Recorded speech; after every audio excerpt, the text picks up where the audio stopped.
Ladies and gentlemen, what's up? BC reporting in from South Florida, Miami, Florida, for another podcast episode. As always, I appreciate all of the support. A couple quick announcements here for the first couple seconds before we begin. The Distinguished Agent Summit, we're only about 2 weeks away, a little bit more. Go to briancasella.com, my original website. You have briancasellacoaching.com for all the courses and coaching. Everything got moved there. You can schedule your strategy call. Oh, somebody's in trouble. We can hear the cops. All the stuff is there. Discord, right? Email, right? All the links are in the description of the podcast, my YouTube, my Facebook, Instagram. You can find it. Okay. Tweaking your formula is what I named this podcast, right? Tweaking your formula. What do I mean by that? Well, I'm noticing a trend, right? And I have my opinions on it, right? I'm very explicit and clear when I state that something is my opinion and not a fact. And this is going to be my opinion here about why I think this is happening here in a second. But first, let me give you the tweak, and we'll open up this subject a little bit, and then I'll give you my best course of action and tips for you. Okay.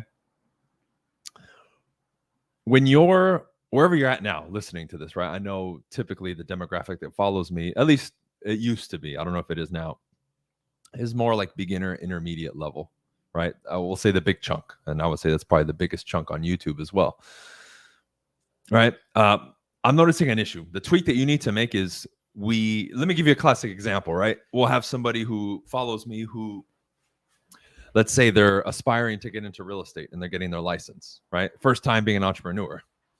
So they don't even have their license yet. And then they'll ask me a question and say, hey, what type of gift should I buy a client when we close a transaction?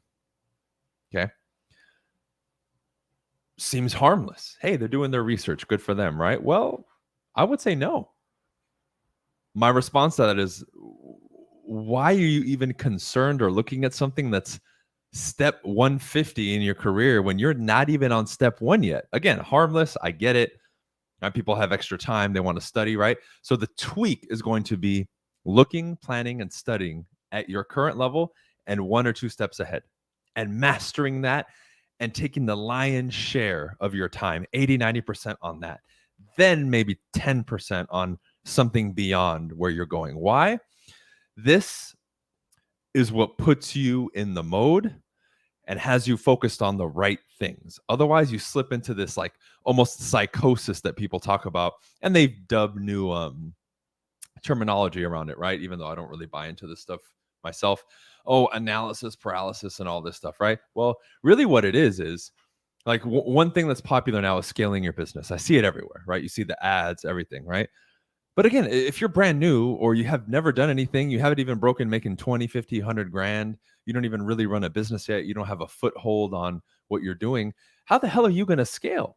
I think the appeal to that is they tell to people, hey, you can scale and not have to work. It's like, dude, people are still on step 1. So I get for the right people, that makes sense, right? Like I'm scaling my stuff like past 7 figures into multiple 7 figures. Like that's something I've been looking at the last couple of years. I didn't look at that the first 5, 6, 7 years. I wasn't there yet. I wasn't making millions. But again, like people will act like, oh, this is productive. It's like, dude, like, okay, yeah, you're going to learn something, but how is it productive in relevance to where you're at and what you're doing? You're studying step 100 when you're on step 2. That doesn't make any sense. And I think that's what's causing people to be like, oh shit, like, I'm way in the beginning. Oh man, like, and then it like discourages them and it gets them focused on things that they can't do. And they're like introduce so many foreign concepts that don't make any sense to them, like hiring people. It's like, dude, they're not even close to being there yet. Right. So when I say tweak your formula, what I mentioned earlier is, man, keep your focus on where you're at. Right. And I think that's why sometimes I'll have people on my channel even make a comment like, oh, can we have this like this type of content? I'm like, dude, you got to go back like years to follow that content. I have playlists and I have everything laid out for you for back then. I can't take steps back now. I now have to come from the perspective, which I'm starting to do now, of, yeah, growing your business, building a team, scaling multiple companies, multiple streams of income, because I've been doing that for years now. I'm not the solo agent banging out in the basement, right, in the in the dungeon, just the cold calls 4, 5, 6, 7 hours a day. And some people are still there, or they're just starting there, so they want to see that version of me. Go watch that, right, and study that, because that's the beauty of like a platform like YouTube, or again, if you're a student and you're on the coaching, is everything is there from that point in time for you to reference, right? You need to go stop looking at the new shiny stuff and, oh, it's 2022 and 2023 and scale and this and that. And then they fool you with the marketing to say the old stuff isn't relevant. Oh, it's even more relevant now because that basic stuff is going to carry you farther than anything else. When I open up my books to people and my students and they really see the operations at the level that they're at and how I have them laid out, they're blown away by the just utter simplicity of it. And they think it would be some crazy Loch Ness monster, complicated this and that. No, we've just taken those basic things and mastered them and then scaled them, right? But it was a step at a time. It was one step at a time. Building the business, building the pipeline, right? Having the revenue, right? Having the proper structure, getting the finances in order, right? And then when the steady stream of business was brought in, there's consistency in the business. Now we look at hiring individuals and then we take it from there. But you have to tweak your formula from a study aspect to stay where you're at or just one or two steps ahead, but also in your application, right? If you're listening to this, right? I've given this tip to my students before. You know, they're watching a lecture. I tell them, don't come in my program and just rifle through and run through the lectures. That's wrong. Start on the first one and the chronological order and what we set up in the system and the whole snapshot from top to bottom, and follow the path that we marked for you. Start with lesson 1, and until you master the things and that have applied them, stay there. Why are we going lecture 1 all the way up to 2, 3, 4? It's like, dude, why are you going up to 200 or 300? It's not an accomplishment. It's like we get more of a sense of accomplishment from rifling through the lectures instead of actually applying it and growing our businesses, right? It's like, this isn't school. That takes us back to how we were bred and the patterns that were instilled into us to study the lesson and then pass the test. It's like, no, dude, this is now your life. It's your business. It's your future, right? This is you. This isn't about passing the lesson anymore and getting a thumbs up that you completed the coursework, right? We need to do things correctly. And that's what I recommend to people. And I would start with that. Like, even let's say you're on my YouTube and you're picking some playlists to, you know, go through and learn like cold calling, door knocking, the scripting, you know, the systems and all the basics of running a business as an entrepreneur. That's great. But until you master something in the video, pause on the future ones. Take everything, take your notes, watch it 2, 3, 4 times if you have to. Okay, over the next week, I'm going to implement ABC, and that's it. That becomes the focus, right? Now you simplify your life. You stop putting your eyes and attention on a million different things. You reduce, you know, getting caught up in comparing yourself to people and all the other garbage that they talk about nowadays, which is a result of how we're incorrectly going about this process, really is what it is. When you deduce it down to that simplicity and that simple axiom or law of why it's happening. And now you're like, that was the best thing for my first couple of years in the business, right? I was producing the stuff I needed to produce on social media. I was like literally not consuming it at all, if ever. And I was just focused on reading and learning, you know, coaching, events, building my business. Like, that's it. That was my reality. It wasn't boring. It was exactly what I wanted to do, right? This is where the outside comes in. Oh, no, you need to party and do this. Fuck all that bullshit, dude. If you don't want to do it, don't do it. Don't feel the need to go to the club and focus on this other bullshit that people tell you that you need to be cool and post on Instagram. Forget it, man. That's what the normies are caught up in. Same thing with wanting to follow a million different people. Like, don't do it, dude. Like, I've interviewed my teachers, right? Like, even today, I met with, and shout out to them, right? Cool dudes. Think Media, I think. They run like a huge YouTube channel, 3.7 million. They did an interview with Loida. We were there hanging out. Totally cool dudes. So I'm not bashing them when I say this, right? Totally cool. We collab. We did our thing. But again, they brought up names like of other YouTubers and like influencers and stuff in at the meeting. And I'm like, I literally don't know any of them. And I'm almost like proud of it. Not to say I don't want to follow anybody, fuck that. But it's like, I don't like consume and look at a bunch of stuff on YouTube and stuff, right? I just don't do that. I read the books. I've studied with the particular teachers that I have or have had in the past. You see me interview them and share them and talk about them. I've done events with them, like, and that's it. But it's been that's what's allowed me to be efficient, stay focused, and not be distracted and waste time and get caught up in all the madness of the world and social media. Because, you know, that can happen to people. And that's, I think, what's manifesting what you see, the analysis paralysis, or, oh, I don't know what to do. I want to wholesale or do real estate or be an entrepreneur or wash cars. Like, and then people get pulled a million different ways. Their reality starts getting distorted. They start, like the people that would send me messages and say, hey, bro, this is like 5-6 years ago for those of you who haven't been following me that long. back then I bought a Lamborghini, right? And I had it for a couple of years. They're like, oh, bro, why'd you buy a Lambo? Everybody has one. I'm like, dude, what do you mean everybody has one, dude? Are we that delusional that we say everybody has one? Now, that's not what he meant. I further clarified. He said, oh, these YouTubers I know have it. I said, okay, but who do you know in your personal life, bro? He's like, nobody. I'm like, exactly. You have this false perception that everybody has it, but nobody does. Right? But see, this is the madness that all this stuff is causing by following a lot of people, again, dedicating yourself to supposedly one thing, but still studying a million different other things and being 20,000 steps ahead, right? Like we really need to dumb this thing down, tweak the formula to be more simple. And again, it is challenging because everyone and everything around you does the opposite. It's about the newest thing, the sexiest thing, get the most likes and this and that. And again, if you don't keep your focus and your eyes fixated on what you want, your attention is just going to be scattered everywhere.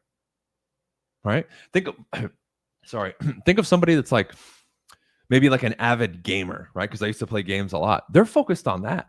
Now, the smart ones are the ones who started recording themselves and made a career out of it. Now they get paid hundreds of thousands of dollars or more to play video games, but they focused on one thing, right? And that's it. They watch news for games. They do this, that everything revolves around video games for them, but that's what they love. They monetize it. Cool. They're not caught up in all the other bullshit. A lot of them. So as much as we make fun of them and call them geeks, there's actually some genius in what they do, or other people, right? And other categories who do the same thing. The gamer one just stuck out to me because, again, they're kind of shunned by people and called geeks and stuff. But there's also a positive side to that when you look at it. I don't hear gamers talking about analysis paralysis and all this other stuff because the people who are producing content, they just produce what they produce. They enjoy it. They love playing video games. They monetize it. Good for them, man. They took what they enjoy and they're making money off of it and they're making a living. Fantastic. How many people would love to replicate that? Almost all the hands would go up in the room because they're currently not doing that. But see, their formula was simple. I'm playing a lot of video games. I'm very good at them. Why not stream? Okay, I have to make a few tweaks, learn how to talk on video, right? Or my personality comes out, right? I yell, I scream, I joke, whatever. Boom. Simplicity wins. That's what you need to do. That's what I've done and I continue to do. God, it's sad because if like I look at like the real estate agents coming into the game who follow me, right? And I know now they get bombarded with a bunch of different stuff. I'm telling them the nitty gritty, the old school. They're getting ads on my video saying, "Hey, that shit doesn't work. Don't do it." I mean, they're just pulled a million. Oh, do video, do this, and no, do that. It's like wow, you know. Now some of that was there to a degree when I started, but I just focused on the stuff that I got my coach, chose my path, and that's it. And nothing else existed after that. And I really want to pass that on to you. You need to do that. And if for whatever reason means you jump ship, you go somewhere else, and maybe you don't listen to me, then that's fine, dude. If that's the best decision that you can make, and taking me and some other people out and focusing on that one thing, and that's it, fantastic, bro. I will cheer for you because that's the best decision that you can make for yourself. Right? Because again, it's all about you. The person listening to this is about you and your evolution. No one's going to come save you. No one's going to come make it easier for you, right? I can't. Nobody else can. It's a decision that you have to make, and you have to go balls to the wall 100%. You do it. That's it. And by tweaking and simplifying this thing, your odds are going to increase in your favor tremendously, right? We're always looking to increase the odds, right? Every lovable loser in Vegas who thinks they're going to make it big is trying to increase their odds by whatever edge they can get. The cool thing about success of what I'm discussing here and your path in life is we've broken this down and we know what to do. It's not by chance. We're not rolling the dice. We can systematically do things, add techniques, take certain actions that increase our odds statistically so that we are virtually guaranteed to win. It's just a matter of when, because that's the one variable that we can't control as entrepreneurs is when am I going to make it big? When do I get the first big win? When do I start to see the momentum and success? For some people, it's right away. For others, it's later. But even we see it's a poison for some people who get it quick because then they get away from what got them there. They get a little arrogant and boom, they go down the drain. Right? I've seen it happen. Keep it simple. Okay. So take stock of where you're at right now and say, okay, where am I at? And this requires you, and I don't like this word, you guys know, because of the definition. This requires you to humble yourself, right? I hate using this word. People call me humble, and I know what they're saying, right? I know what they're saying. Somebody who's not big-headed, I get it, right? But this really requires you to be raw, humble, honest, and transparent with yourself to say, okay, where am I actually at today? Like if I graded my level in business or whatever category you're doing this in from 1 to 100, 1 being brand spanking new, I know nothing, I'm starting at the very beginning, to 100 being I'm the grand master, God of all gods, sitting on Mount Olympus, right? Whatever you want to uh, deem it or call it, right? Where do I fall in that? And now, truthfully, not to sound cool, not to bullshit myself, but where do I actually stand in that rating? Because that tells you exactly what you need to study and what you need to do and what the next step is and where you need to start now and today. Not tomorrow, but today. Right? That's where it's, and so many people, 99 out of 100 people will mess up the step because they will give themselves too much credit. Right? Like, as an example, if you listen to me, right, and you're a salesperson, you listen to me, you have an idea, maybe you kind of know my scripts. You've been watching me, following me for a while. You've done a little bit. Again, you're not on my level skill wise. So to even say you're comparable to me without having put in the countless hours, gotten the results, you would be delusional. Just like as if I did that right now with calisthenics with my teacher. Oh, I've been training for a year now, bro. We're on the same level. No, he kicks my fucking ass. It's not even comparable.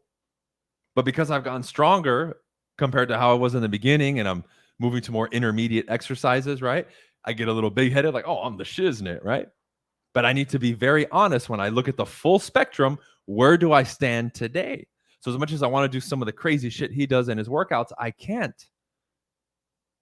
It would be a waste of time and I would probably hurt myself doing the stuff that he does.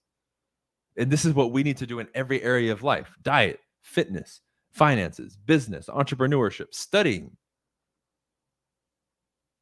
If you need to do a course that's a beginner course, put your fucking pride to the side and do the beginner course.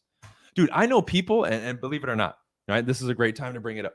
I know people who have told me, and I don't know if this is true, right? But we'll assume it's true. Oh, I haven't signed up for your coaching because I'm older than you, or, well, you cuss, all this random shit that's them being in their ego, right? Oh, I just don't want to pay because blah, blah, blah, right? That's you getting that's a symptom of this. You won't humble yourself to say, okay, I need to pay somebody to help me. The first thing I did, right? And the most recent one that I can think of is like calisthenics, right? If you didn't know, I really gotten into it. I'm sharing it all the time on my Facebook, my Instagram, right? If you follow me closely, you've been seeing it. First thing I did was I got a coach. I'm spending more with my calisthenics coach this year than people pay for my tier 1 coaching unless they buy the lifetime option, right? Which is available now on all my stuff if you're interested. Shameless plug, right? But dude, that was the first thing I did because I understand what it takes to be great at something. I found somebody very good to help me. Shout out to Brian, right? Boss. And that's it. I kept it simple and I did that. But I had to humble myself and say, man, I'm an ex-professional athlete, but I need to go somebody to help me because this is a brand new discipline that I have no experience in. I don't know shit. I've never done it before. Let's do it. But I had to take an assessment. I hadn't done calisthenics and I never really was into it. So I'm 1 out of that spectrum from 1 to 1. I'm a 1. I'm a 1. I'm a 1. I need the beginner books, the beginner training, the coach to start from beginner, right? Because he saw me physically. He's like, damn, this dude's in shape. I was like, I've never done calisthenics, bro. I'll outrun you, out sprint you, out jump you, out dunk you, but I don't do the calisthenics stuff. So we had to start again from ground zero, like I was a baby, newborn learning to walk. Are you doing that though? Take the assessment and then start where you start. And then whatever has to be done, you do it. Because see, we get in our way again. And we'll come up with some fancy fucking excuse and we'll get in our way. I mean, it's just when you keep looking, it's so simple. It's so simple. And sometimes it takes us being told the message this simple and being literally slapped in the face to say, okay, I'm going to do it. Okay. So I'll wrap it up here, y'all. Appreciate you listening and tuning in. All the links are below. Reach out to me if you have any other questions. Schedule a strategy call if you need help. Get on our Discord. Get on the email list. Check out the Distinguished Agent Summit. It's going to be a bomb event. I have so many rock stars coming, a lot of great speakers. You've been seeing the interviews on the podcast here. You've been seeing it on YouTube, right? I mean, we already have like over 120, 130 at this point, I think, confirmed. It's going to be amazing. Okay. See you on the next one. Appreciate the support. Peace out. Until the next one.